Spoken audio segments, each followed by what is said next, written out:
Okay, let's get started. Wow, we knocked that out. Do not let me forget about what's going on next week for training. I wanted to talk to you at the end of this, but I am going to go ahead. Okay, CMAs. So I am going to give you some different examples, and then I don't really need to share my screen too much, but I better make sure Paragon is up so I can talk to you when I'm ready. I'm going to give you some different examples today of homes and lots and how you might have to think about it in order to do a good valuation. Like how I'm trying to tell what this house is called. This person wants to put their house in the market. How do I even begin? Because it's so different in Durango, homes and lots. We do not live in like a flat Kansas area where everybody has the exact same subdivision or the exact same lot. Everything's flat. Here you have mountains and you have rivers and you have like views, and some don't have views. Every single thing is different, and it makes your job really, really interesting as a realtor. So much better than how boring would it be if you're like, it's a 1,200 square foot home in this subdivision with 2,000 houses, so of course it's going to be this cost. I think it makes our job a lot more fun. But the importance of being good at your job when it comes to doing market analysis is that you are not an appraiser. I know that. We are just doing a market evaluation from like sales, not just like sticks and stones what something's worth, but what would it actually bring on the market? Because there's so many different kinds of values out there you can put on a home. But if somebody is making a life decision based on the information you're giving them, whether they should try to get their home ready to sell, people lose touch. After you've been in real estate a little while, you kind of lose touch of how important your job is. And when you think about like, there's a family and they're considering, we don't know what to do with this house. We can't fit in here anymore. Do we actually move to another house? And so you're giving them this information, and do they have to switch schools, and where would they go? And what does that look like during the time period? Like they put their house on the market, and then do they find the other house first? But what if their house doesn't sell? So now they got to move into a rental maybe, and then so these huge life decisions are all based on how well you are doing your job. And I have seen people over the years, you'll know them as you're reading the hot sheet and you start learning about all the different realtors' names. So I think it's important as you're reading the hot sheet to know the names. Oh, wow, that person does a lot of business. Let me go see how much business they do a year, to start recognizing, because one of the things you'll recognize is that there are a few people out there that just put wild listing prices because they just want the listing. They might just be being unethical and they just want the listing, so they'll lie to the person. I don't think that's usually the case. It's that they're doing half of their job. They're walking into a house and saying, I bet you could get 500 for this. When really, if you actually sat with the comps and thought about it, that it might be 450,000. And so you'll see these people go on the market. We're in a different market now. Let's say a regular market that's not crazy like this. You see this certain agent that'll put a house out for 500, and then all of a sudden there's like a $60,000 price reduction. So how does that work? You go to the seller and say, we've had our house on the market 5 days and we're not getting a lot of action. I'm going to suggest a $60,000 price reduction. Like, oh my God, I would just totally fire my agent out there. So don't be them. Most people aren't. Most people do a really good job with this stuff, but just wanted to kind of get that into your brain about what could be important about that. So the first example I had, because these are all ones that I've struggled with over the years. I think I have like 10 different examples, but I had one that was what if you have a 600 square foot house in downtown Durango and it's on the avenues? Let's say it's East 5th Ave. It's not 3rd Ave. It's not the Boulevard, but you're in a really nice section of town on a certain side of College Drive, but it's a tiny house. How do you go about comparing that when there are other 600 square foot homes? And this is going to be interactive too. So if you have any suggestions, like totally jump in and interrupt me because I can't see all your faces at once. If you had a 600 square foot home right there, could you tell me, are there other sections of town you could look in? Are there other sizes of homes that you could look for? Do you guys have any suggestions of how you might handle that? And I can tell you whether I think you're right or wrong. And we all could be different about this. So if nobody's going to interrupt me, I'm going to start going for it. So it matters. There's a lot of different things that matter. It matters exactly where you are. So if you have a 600 square foot home down in the avenues, I would not be using Riverview or Needham, Crestview, or 32nd Street area, even though they have tiny homes as well. I might want to look at what else has sold in town for the last year or so, just to get my eye, okay, that one sold for that much. But it's not a comp because it's a different area. People want to be walking distance to downtown. They don't want to be up by, Anima City. And then you want to know how many houses can you build on it? Like, so could you, if it's like a weird, I could build another unit or add on to it, that matters. There was a home on 3rd Ave once that sold, it sold many times, but it had a 25 foot wide lot. So most of the houses on Boulevard Avenues, they have 25-foot lots, and people would own 2 or 3 of them, right? So you have a normal size house, but they're little lots that were kind of combined 100 years ago or whatever, because there used to be a lot of little houses. Well, this house was this tiny, like literally a shotgun, like boom, this tiny, long and skinny house, and there was nothing you could ever do with it. So you can't be comparing that and saying, oh, it's just half the size, so I'll take half the value. You have to consider all these little things, and could you easily add on to that house, or is it what it is, right? And then what's around you? There are houses on East 5th Ave or somewhere like that where you might have an apartment complex that's behind it. So you're in your backyard and you have a nice bamboo fence, but you have this like monstrosity behind you and people can see right into your backyard. Obviously, that's not worth as much. People aren't going to pay that much for a house like that. So there's all these little considerations. And then what if the houses next door to you on either side are a dump? I don't know how much that would actually matter. Not in downtown Durango, because those houses in a year could be totally different. But it would be important if you had multifamily, or like I've sold houses before or shown houses where there might be some big, ugly concrete thing next to you. It's like, it's not a house, it's like commercial or something. Obviously that's going to matter too. If you're right next to a busy road, if you're right on College versus if you're right 1 block off of it. So like if you're the last house versus a couple houses in, nobody wants to be like right next to all the traffic. So all those things are really important to consider. And then generally speaking, there are some ways that you need to think like an appraiser. So in an appraiser's world, you're allowed to be 15% bigger or smaller and have it a comp, okay? So when I do searches for my final comps, I probably want to stay within that range. So if I'm 1,500 square feet or 600 square feet, I'm going to go 15% more and 15% less and kind of do that search. Really, I'm looking at everything that sold. And then I'm narrowing it. I might have 25 comps that I'm looking at that sold in the last, year or whatever. And then I kind of narrow it and try to pick the best ones. But even if you're not using it as a comp, you want to know about the sale. You want to be super aware of everything else that sold, because it helps get in your head, oh no, I went into that house last year that was over here and it's definitely not as nice as that one. So I should change what I'm thinking, okay? So in a typical market, you want to go back no more than 6 months. That's like an appraiser type rule, right? But if you're in a terrible market where nothing sells, then you have to go back further. We used to do this with land all the time. So you're not going to just go back. If you're up at Lemon Lake, nothing ever sells up there, or didn't used to, then you might go back 2 years to kind of look at the sales, because nothing's ever changing there.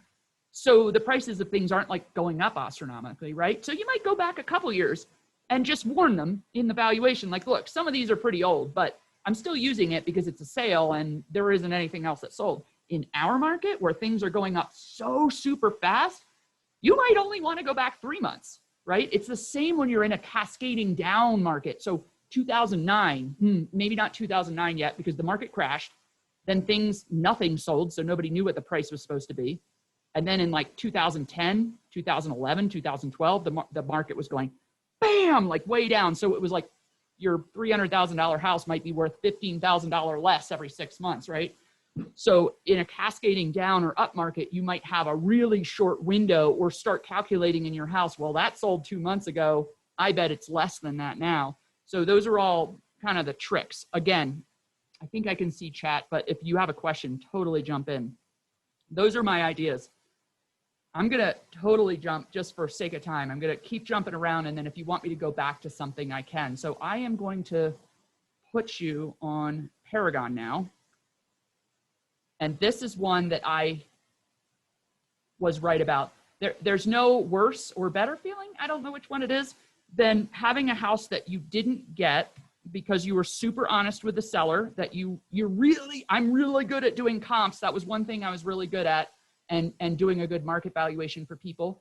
And then they choose someone else because that other person thinks it can sell for more or for whatever else. And then you see the property sell for the exact number that you told that seller it was going to sell for. So I don't know if that's like a good thing. It makes you feel a little bit satisfied. At least it doesn't make you feel wrong, but it still burns you because you're like, oh, they should have used me. Anyway, this house here is a Lake Purgatory house. So I'm going to show you why I'm using this as an example of a river lot. I've had a few mistakes over the years of trying to price river lots. So we're up at Purgatory area, and it's a nice looking home. If anybody's been in Lake Purgatory, I know Leah has been in and out of there. A few of you have. Lake Purgatory has some really nice homes, and then there are some like cabins with just stuff in the yard. Like there's a little bit of everything. The road is so rough. And the beginning of the subdivision for 2 years had a private property where the owner let a construction worker pile dirt on a tarp. I'm talking like 100 dump loads of dirt and just piled it. So you go like, let's say this house here, 700,000-ish house, $600,000 house. You go to pull in a buyer to the subdivision, and you have to drive by this like tarp blowing in the wind for 2 years. So nobody wants to live there, you know, and if they want a $700,000 house, right? But there are some really nice houses, but you have to drive by all the trailers to get there. Not trailers, but like there are some trailers, and there's some really old cabins. The road is so rough, you can barely get to some of these houses in the winter because there's so much snow. But you get here, and it's this nice house, and it's on a creek, like a really nice creek. You get on that back porch. Oh my God, look at some of this. Okay, and then you have this. So you have to walk across a marsh to get there. So your garage isn't even, this is one of the most challenging houses I ever did. So you have the garage over here. Let's imagine you come in the winter, and then you got to like walk over to get to the house. And then you get inside, and it's like, it's okay. It's like they did it with some Lowe's furnishings or Lowe's finishings. But you get out to that backyard. Look at this. It literally hangs over a cliff, and you have the prettiest view you ever had. So let's talk about this house. Yeah, that's your view. So all those things I said, you have to keep that in mind. And you think, okay, so I'm trying to evaluate this house. What are areas that I could use to help evaluate this house? Please jump in if you know this. So you're up at Purgatory, and I'm not even going to bring it up on GIS because you either know these subdivisions or you don't. Oh, and look at this. This is like, it probably cost them $300 to put this thing in. And the things they chose, it was just like black, almost granite tile. It was just not good choices, but the lot was so pretty. But you think, how much would it cost you to redo this whole house and make it into like a stunner, right? So it has a lot of things going against it. You have to decide with the creek. Okay, it's a beautiful view, right? But you can't walk down there. You can't fish, right? So it's going to be, you can't just say, oh, I'm going to use all the other properties that have river frontage or creek frontage. That is a total plus, right? That you have this creek here, but will people pay more for it? This house, I thought they were going to pay more, right? But you have to judge that. If you had a ranch where there was a river, you could walk out your back door and go put, your kids could go play in the river, or you could put your fishing rod in.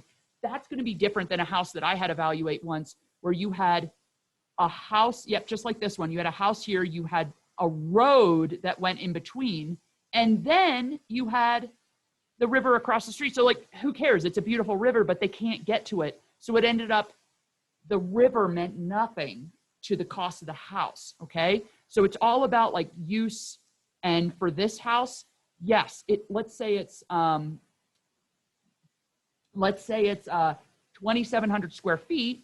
So you're kind of doing the math, 15% higher, 15% smaller than that. you're looking for other houses with 3 bedrooms and 3 baths or somewhere around there. And you got to say in your head, if the house has more bedrooms or more baths, it should be worth a little more, even if you have the same size and the same year built and it has less. So let's say this was a 1-bedroom house. It's going to be a different valuation than if you could have 3 bedrooms in it. You have lots of wacky houses out here. You have mansions with like 1 bedroom. It all matters. So the garage matters. There's money for that. The acreage matters. So all these thoughts have to be in your head. And so now we have Lake Purgatory. Let me see if I can find, does it let you see the map? I think it does. If you do, let me move you around. Let me see if I can do map. I think it's specialty view, if anybody knows. Oh, Google Map. So here we go. Now we're in Purgatory. So I remember how I was saying about driving in there. This is where you're driving in it. Sorry, I'm making you dizzy. If you're driving in the winter, this is a rough place with dirt roads. If people have a $600,000 house, where would they rather be? So when you're judging it, you have all these things on this side of the street, right?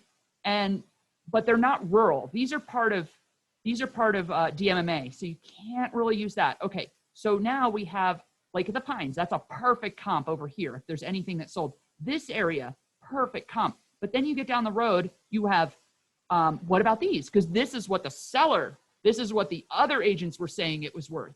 Something on Hermosa Cliffs, something on Winterhawk and Falcon Ridge, or even more, something on Castle Rock.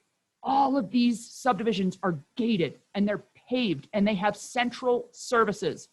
So those kind of buyers are not going to, they're going to drive into, this is what I told the seller. They are going to drive into the front of the neighborhood. They are going to go about 50 feet and their tires are going to get all muddy and spin out or whatever. And they're going to go, just turn me around. I don't want to see this house. You're going to have all these people that are going to set up showings and they're going to turn around and not even want to go there unless your price is so low that you can bring the people over there because it's like, wow, I would save $100,000 by being over there. It also mattered for this house that I guess let me see if I can just get, well, anyway, let's say the house is here. You have a lot and it's beautiful, right? It's right here. And then they owned another lot that maybe it's worth $40,000 or something. And they said, well, I just want to sell this house. Okay. I don't want to worry about this other lot. But I said, if you don't sell this other lot with it, then someone could stick a house right next to you and then you'll never sell your house because there's going to be like a $600,000 house and a house like hanging over it. So I'm just giving that as an example of like how difficult it is. If you have a river house, it should give you a lot more value, but some things that give you value make it sell more and they don't, I'm saying this wrong. Some things make it sell faster, but they aren't worth more. A view is one of them. If someone had a choice between 2 houses and they both cost the same amount of money and one had a amazing view and there were no more detractions from the house, it will probably sell faster, but it's not worth anything. An appraiser isn't going to give money towards the view from the house, right? So let me give you another example, a larger acreage parcel. There are places in this county that have, let me see if I can do a gallery view so I can see all of you at the same time. There are places in these counties that I'm going to name some: Los Ranchitos, Tween Lakes, Aspen Trails.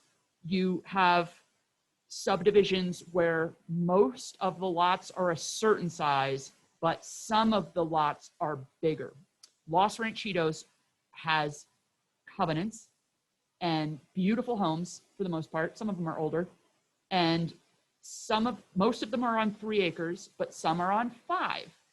So some realtors would say, well, that has 5 acres, so I have to add $30,000 or $40,000 for that.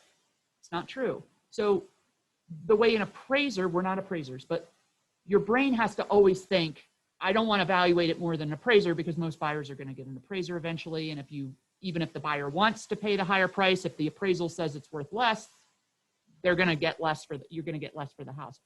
So an appraiser is going to say that if you have 2 lots and you can't do any more with the larger lot than the smaller lot, then there is no difference in the value, okay? That is why on Paragon, there is a field called price per acre. You never want to be looking at that because it just doesn't matter here. If you have a 35-acre lot out in the county and you have a 20-acre lot in the county, it doesn't matter. So you have to get that out of the seller's head that they go, well, my neighbor, you're using that as a comp. Always remember, that's what the seller's thinking. They think you're dumb because you are comparing their house to something with less acreage. So you have to explain to them, I know. So always explain everything to a seller. I never send a market analysis to a seller that I'm not in front of. I'll say, hey, let's jump on a phone call at 6 p.m. And so we get on the Zoom call or whatever, it used to be phone calls. And then I'll send it to them as we're looking at it because you don't want them to start looking through it and go, well, this realtor's an idiot. They don't know what they're doing. Anyway, so you'd explain to them, look, I know your neighbor, I'm in Hesperus now, or I could be up in Los Ranchitos. I know your neighbor has a much smaller lot. I understand. But to an appraiser's eyes and to like a buyer's eyes, it's not going to give you more value. It'll just make your house sell more or more faster. And maybe there's more privacy around the home because they chose a good location to build that home. It also could be that you have a home that has more acreage. Like this is a great one for Aspen Trail. So they have mostly 1-acre lots, but some of them are like 2-acre lots. But if you have a 1-acre lot, and I had one seller once that he said, well, mine should be worth more because it has electric service, but his 1-acre lot looked like this. Oh, wait. Yeah, like that. So you could put your house right on the road and there was nothing else. Like, yeah, so you have privacy because nobody can see your house from over here, but you're right on the road and everybody's driving by it and you have all this dust coming up because it's dirt. And yeah, you have electric to it, but your lot stinks. Like if you have kids, there's no backyard for them to play in. You have privacy and that's it. And then the lot across the street, it probably sold, let's say it was let's say his lot was a $40,000 lot. I bet the one across from it sold for $60,000 because it was flat. And you walked into it, you're like, oh, this is so nice. Like I could put my house anywhere and there was nothing bothering me and the trees weren't all dense. They were like just perfect forest. So it sold for that much more because it was tangible to a buyer. Like they can get their arms around it. So there's all those little nuances and an easy way to do it. Like what I was showing Hazel the other day, on GIS, Stacy said, don't you dare not show people this because she didn't know this for a good 2 years of real estate almost. So I'm going to go on. This is true. I'm here. Oh, you're here? Yes. See, look, I am listening to you, Stacy. So how do I get to reload? Do I not do GIS right? Do you know how to find there? La Plata Maps. Let's see if this is it. I don't have my glasses on, so I can't see. I'm in the car. Well, I'm glad you're on because now I don't have to, you don't think I'm lying. I believe you anyway. Lamping. GIS. Anybody know what the actual, can I just spell right now? There we go. GIS mapping. Let's try this. Am I not having service? Okay, La Plata. Did that. Did La Plata Maps. This one. Yay! I love that it always goes to my house up at Lennon. Okay, so we're gonna do layers. There are so many layers. Play with this someday and take a GIS class. I'm gonna see if Dar can do a new GIS class. Hydrology, all this stuff is cool. This shows you where the wells are. But check this out, contours and structures. This is what saved Hazel a couple of hours and getting her car stuck. Play around with these. I don't remember which one works. Let's say, I think it's the county one we figured out yesterday. So this is gonna show you the elevations. You'll get better at reading this stuff. Okay, this is all mumbo jumbo to you. You're like, oh, what does this mean? Like, I can't look at this. See how close together these are? That means it's steep, right? See over here, this is where the river runs through. This is all flat. So if you just need an idea and someone wants to talk to you about it, don't like let this mean that you're not going up to the property, but get an idea of what you're dealing with. This is all steep. So like this one and this one will be about probably similar with topography. This one over here is beautiful. It's like a field, right? Over here is like a field. This one's steep and there's only one place to put a house. So that's a trick that Stacy said, I can't believe you didn't show us that. But that's it. See, I did it. So here's another one, Forest Lakes. And just like I said with Lake Perg, you have people that own 2 lots and they say, well, my house should be worth more because there's the extra lot. So look at where they put their house. Did they put their house right at the corner of the middle? Like, so you have the house here, like these are the 2 lots. If they put their house right in the middle, then you can't sell the other lot. So it's like, well, it's not worth more because it doesn't matter about 2 lots. Somebody's going to use it exactly the same way as if you had 1 lot. I had one down at the beginning of the subdivision, and he had an extra lot, but that's how he got, like, so he had a square and he needed the second lot for his driveway to go through because it was way too steep. So he ended up deciding he wanted to sell them separately. And I think he's had his lot on the market, or he did at the time, for almost, thank you, Henry, for sending me that link. I don't know why I wasn't working in my browser. I had the wrong one. He probably had that lot on the market for about 8 years afterwards, and he finally just gave up and said, well, I'll just let the town take it, or whatever, the county take it back. I'm not going to pay the taxes because it just won't sell. If you have a steep lot that's meant to go with something else, just don't let people buy extra lots because they think it's going to be worth more. It's not worth it most of the time. Here's some other examples. I had a big ranch once that I had to do. It was a $2.5 million ranch, Mancus. I tell people that it was my worst, one of the worst deals of my life because I lost out on a $2.5 million listing that sold in about a month because I told them the truth about what I thought it was worth, and someone else was trying to get the listing. They told them $1 million more, and I ended up being right, but I didn't have the commission. So it would have been nice to have that one. But the reason it wasn't worth as much as what he thought is he had hundreds of acres, but there was a high tension power line that ran right down the middle of it. When I was on the LPA board, you would have people that would come in and part of their property was being condemned. I don't know if that's the right technical wording, but they were putting a high tension, like let's say it was a regular power pole. Imagine a regular electric line. You don't even see them anymore because you're so used to seeing them. But what if they replace that with a high tension one, right? So how much does that reduce your value if you have, oh, everybody's got electric lines, but what if it's one of those big ones? Because there's a lot of people that don't want to live near them. Even the substation downtown, people don't want to live near substations. If you got one right next to you, there's people that are like, oh, it's kind of like high voltage electricity. I don't really want to be across the street from it. It's not that pretty. So on this ranch, you had this beautiful property, but you had a high tension line that ran right through it. So you're trying to figure out, okay, this part of the property is this much an acre. This part of the property is this much an acre. But that part that you can see, I don't think it's worth a lot. And maybe it had, see you later, Stacy. Maybe it had a beautiful river in a little piece of the property and you think, ooh, it's riverfront. Well, maybe that makes this part of the ranch more expensive, but it doesn't make the rest of the ranch more expensive. So you see how complicated all that is? You just have to think almost scientifically if you want to do a good job. Most properties are not this difficult. I'm just saying you have to keep this in your brain. Neighbors. Well, how would a neighbor, I don't know what I meant by that. I guess if your neighbors had a lot of junk.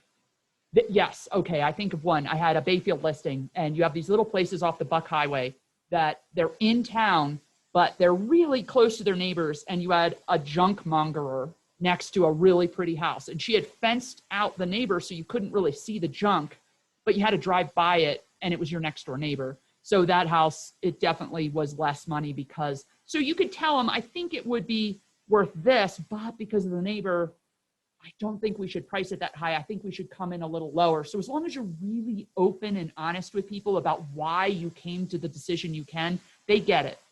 Most of the time they get it, okay?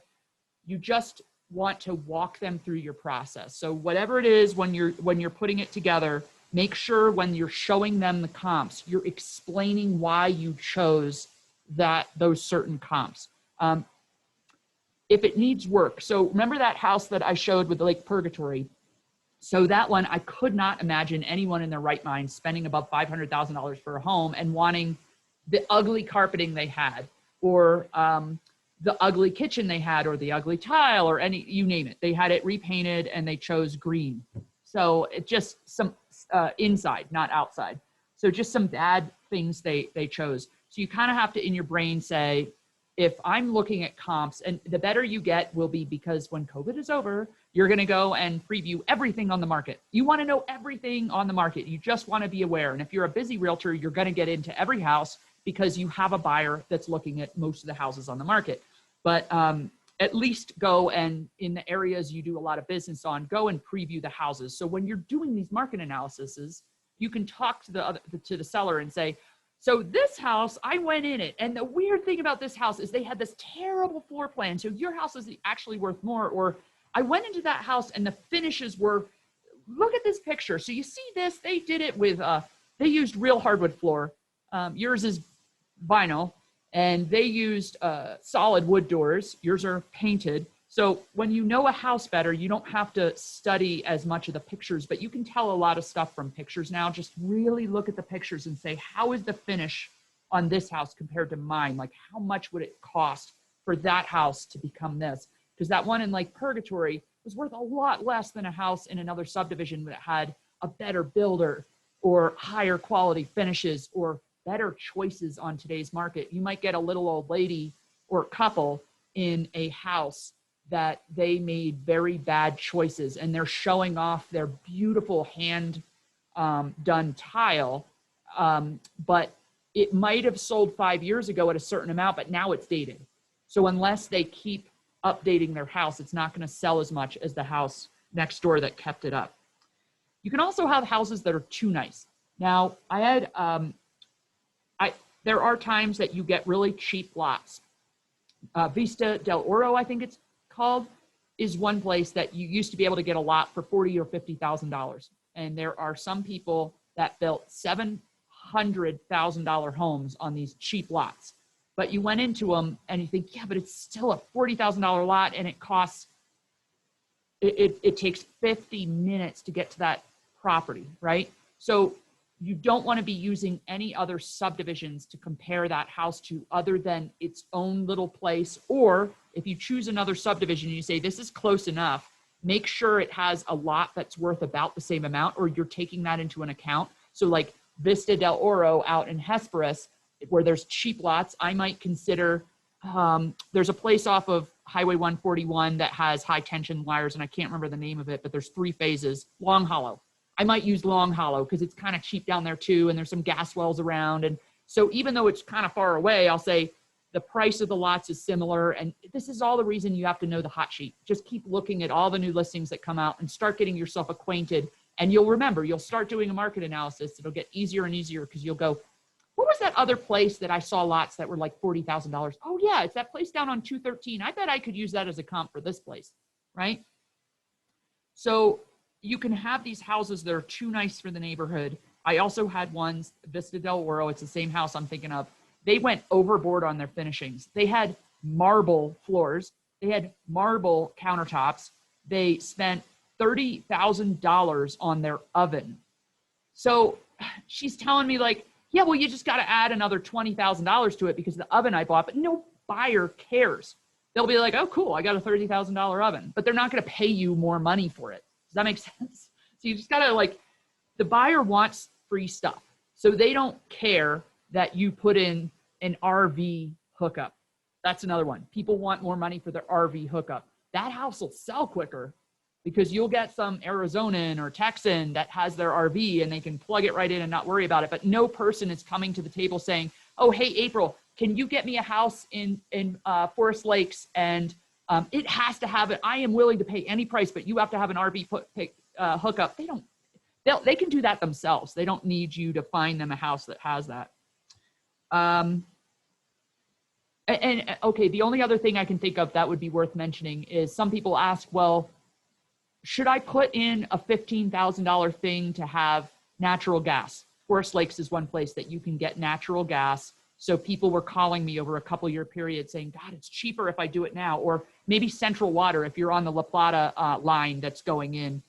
What if I go on Central Water versus having a well? How much does that help my property value? It's always awesome to do upgrades. You want your house to have as many upgrades as will make you happy living there. But there are very few things you want to do just for a buyer. So if somebody's coming and asking you for advice, say, you know, does that make you happy? Do you want that? And then go for it. But I think a lot of those things are not tangible money-wise. They're tangible, like it just makes the buyer want the house more. They just walk in and they feel more homey and it's all emotional and they just decide on that house because it's so easy. It's hard to pick it apart that way. It's the same with green building. There are some green buyers, but people go overboard. Melanie Cortez had one in Three Springs, and it was such a cool house, and it had geothermal heating, and I bet it cost him $70,000 to put that heating system in. And so he has like no heating bills, and he had a green roof, and it was low VOC and all these cool things, but I don't know how much more. You can say, yeah, you're going to save $2,000 a year because I have solar, or people want that, but they want it for free, or they want it for very little money. Even if it does appraise for higher, people won't pay higher for that in a normal market. Okay, so when you're putting all these comps together, you want to think of other homes that same buyer would buy. That's really what you're thinking of. Okay, so here are things that are worth more to people. I made this little chart. In a seller's eyes, they think their extra lot is more expensive. Their river will make it more expensive. Oh, I even thought of it. RV hookup, that was written. See, I did this last year. Unfinished or non-heated rooms. That's a big one. People will have an unfinished basement, and it can't be used in an appraisal. Like that it's not worth anything. Yes, you can put all your Christmas decorations in there. I had a guy that filled up his 800 square foot basement with wood so that he didn't have to go outside when it was snowing. He could just go get his wood. And I thought of all the bugs that are probably in his basement from that. But it was awesome to him, but he wanted like an extra $30,000 for the space. I'm like, I don't know, man. If you had it finished, then people will pay you more, but they just won't do it. It's worth mentioning that if you have a space that's underground, so it's livable, and it has a bedroom, and it has egress, there's something about that the square footage doesn't count in an appraiser's eyes. I'm never going to mention this again, but just remember that if you get any of these weird houses where some of the usable space is underground, you might have problems on appraisals. And I can't even remember why. It's happened to be twice in the same house, and I can't remember. A barn for horses. It's a shame, but we just don't have the kind of horse fires we used to here. People who have horses might really want a barn. I used to have so many people would come in and say, I need a barn for my horses, but are they willing to pay more to have it? I don't know, not too much. Maybe if it's the right buyer, but most sellers want more. And let's say 80% of the people don't want the barn. They don't care. They want your house. And then you have that very small group that'll pay more for the barn. It's probably not worth waiting another year to get that person. Horse facility, same thing. People love fencing, but it's not always worth more. An appraiser's eyes. I talked about that. Appraisers want it to be in the same area. I had a house that was in Crestview, and it was one of those houses that you walk in and your heart melts. It just had a really cute, the way it was built. It was a split level, which is weird because a lot of people don't like split levels, but it was hardwood floors. It was country feel. It was homey. It was so not a tract home. It was so more like lovable. And in the way it was lovable, I priced it way higher than market for the time, and it went instantly under contract. Okay. So then we come to appraisals, and the appraiser called me. He's like, I can't make this comp. Like, there are not enough comps. And I said, you know what I used for the comps? I argued, and he agreed with me. I said, I used the historic district. I said, you've been in this house. It doesn't have the feel of the houses in the area. It has more of that feel of those downtown homes that might be tiny, but they have all that like charm. They're charming. And so I somehow convinced him to use it, and I was able to get, like, he changed a couple comps. And it helps to be friends with the appraisers. Not friends, but, just be nice to the appraisers. If they call you after a sale that you had and they're using it as a comp and they have questions, and you're in the grocery store and it's 8 o'clock at night and you just want to get home, like, pick up the phone and talk to the appraiser, because they're probably up late at night. Like, I just got to get this appraisal done. Can you help me? How did you sell that house? So if you're on good terms with the appraisers, they will do their best to try to get in your head and try to understand why you price things a certain way. So they're good people in that way. So yeah, appraisers can go up to a year back. They can do the 15% more or less space, and they really should be in the same area. They can't really comp things out in totally separate areas. If you are on the seller side, so you made your comps, right? And it's a house that's going to not appraise very well, but you have your comps, you print those comps out and you show up at the appraisal. You make sure that you're there to open up the house for them. You hand them the comps, and I said, I'm just trying to make your job easier. These are the comps I used when I priced the house. And then you get the heck out of there. because that just saved them an hour. And it helps them like, oh, they just handed me this. Oh, I wouldn't have thought of that one. So I'm letting you know that is okay. The buyer can't talk to the appraiser, but you better know that arrangement that the seller's agent, you are the seller's agent, you can talk to that appraiser and say, I just want to make sure you're not having any hard times. Here's a couple things you might not have noticed about the house that I want you to be aware of. There's a $70,000 geothermal system or whatever it is that you have. Just make sure you point it out and say, here's the 5 things and argue the way you want. Now, here's some things that are worth more in a buyer's eyes. I'm running out of time. An ADU.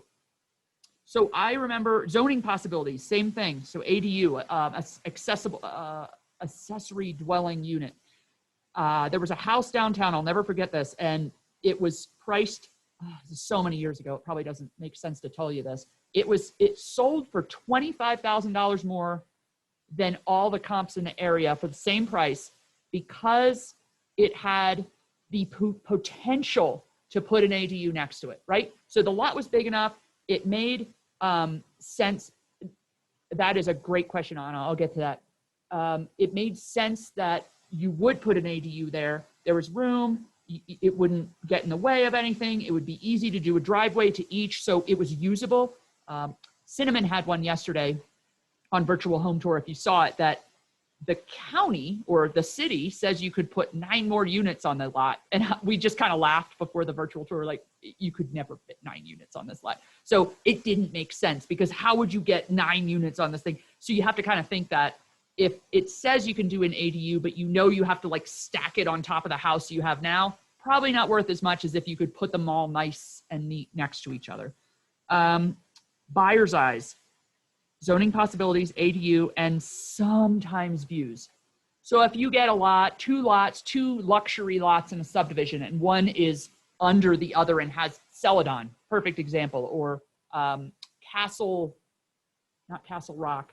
There's one west of town that has just phenomenal views. Or what's that one that 160, you're going towards Durango West and it's off to the right, Durango Ridge Ranch? Yeah, those. If you have a lot that literally is at the bottom of the subdivision and there's like a dirt road that goes by it, or you have a lot all the way at the top, it might take you a little longer to get there. You don't want it too far back in the subdivision. Nobody wants to drive too far. So if you have like 2 miles back in the subdivision, it's not worth as much as if you're closer in. But if you have that amazing view, might be worth more. You just come see someone else. And it's always good to just throw it by a couple people in the office. You say, can I treat you to a cup of coffee and just have you look at this for 5 minutes with me? This is what I'm thinking. Do you think I'm crazy? In this market, it doesn't matter. But if you're in a harder market where you just want the price to be perfect, it's okay to do that. So this is perfect. So Anna was saying, does the 15% higher or lower in size rule work for undeveloped land? Absolutely not, okay? So with land, see, I found this out the hard way. Appraisers say if you have a 10-acre or a 20-acre lot, it is the same exact price if you can't do any more of the 20-acre lot that's next to the 10-acre lot, right? If you can't put another house, if you can't add an ADU or a barn or do anything with it, appraiser will say it's worth the same amount of money. But a house, if it's worth more, it's by the foot. Like I would say, oh, well, the comps say it's between $350 and $450 a square foot. So let me do those calculations. And with a house, it actually matters.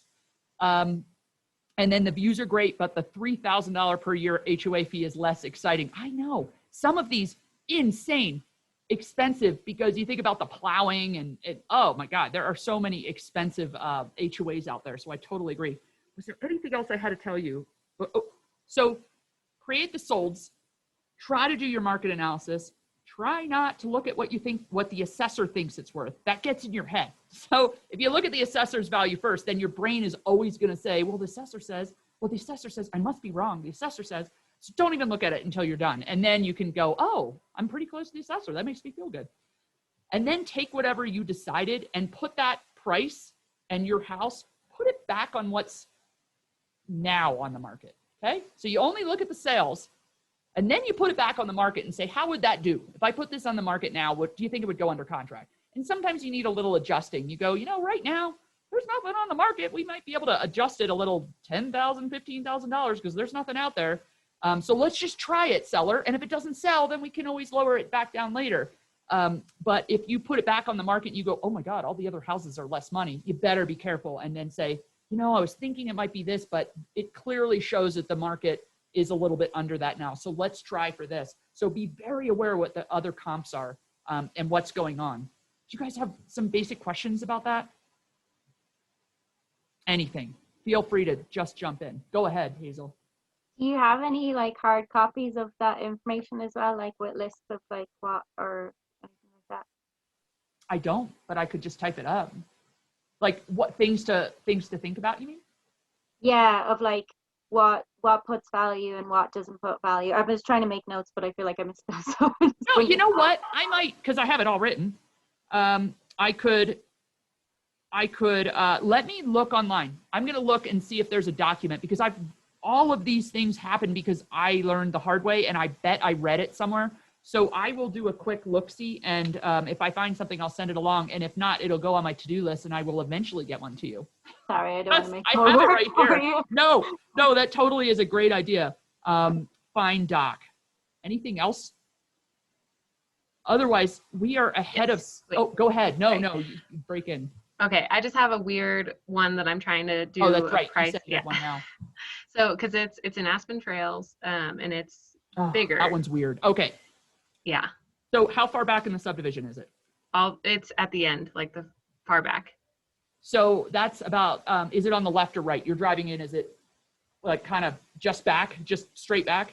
Oh, yeah. That's not too bad because it's not like horrific hills.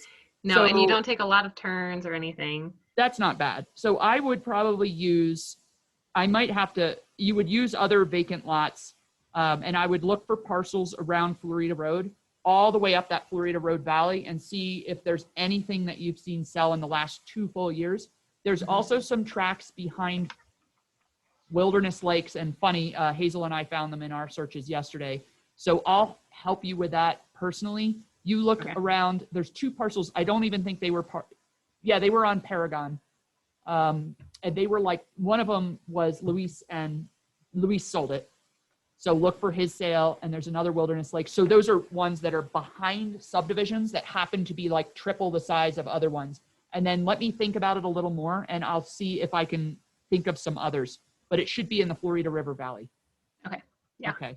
And then I also, unfortunately, I told you not to, but I would look at what iTax says about the neighboring properties, because I bet there are like 3 or 4 of them right in the area. And I wonder if they're totally different than each other, or if they think they're all about the same cost. So we should do that together. Okay, Wilderness. Or I'm just going to write. Okay, this is what I want you to do next week. I'm going to stop recording. I think Luis wanted to go join. So we're ahead of schedule. I have a 1-year training schedule, and I do have to say, distinctive, they have a new person who's the education director that she's trying to roll out what we're doing on a company-wide basis.